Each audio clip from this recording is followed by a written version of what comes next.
Áno, čo poviete? Povel je daný. Rozhodcovia dali povel. Tančík Pavol ťahá a snaží sa za čo najkratší čas. Znova opakujem. Táto disciplína zamieša karty. Zamieša karty, áno, všetkým pretekárom. Tančík je v cieli, okamžite je pripravený. David Tatelinka, okamžite Tatelinkovi. Áno, David Tatelinka z Bánoviec si to zaslúži. To sú najsilnejší muži, Slováci, gladiátori. David Tatelinka, áno, zatlieskajme Davidovi, zatlieskajme mu. Pozrite sa, ako raketa sa blíži do cieľa. Vynikajúce. Feher Matiáš, Kmoško Marek, Antal Imrich. Okamžite kamión cúva.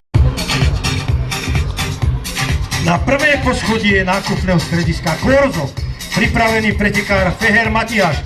Pripraví sa Kmoško Marek, Antal Imrich, Berec, Friedrich, Kotian Richard, Horeš Viktor, Tóth Marek, Heketuš Roland.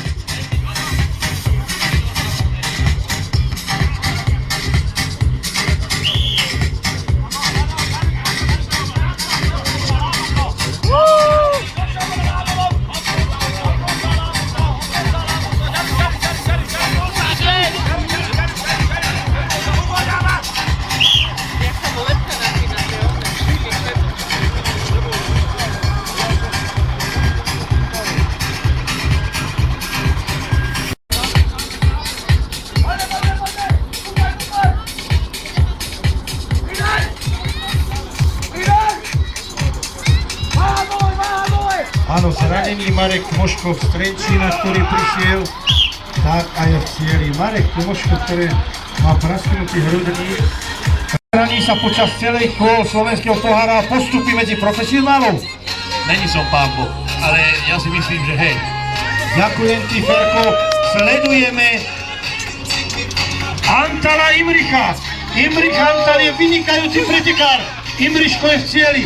Vynikajúce, áno, výkony sú úžasné. Čo poviete, vážení diváci? To sú výkony úžasné. Vstúpiť medzi profesionálov, že zostane ešte rok medzi amatérmi.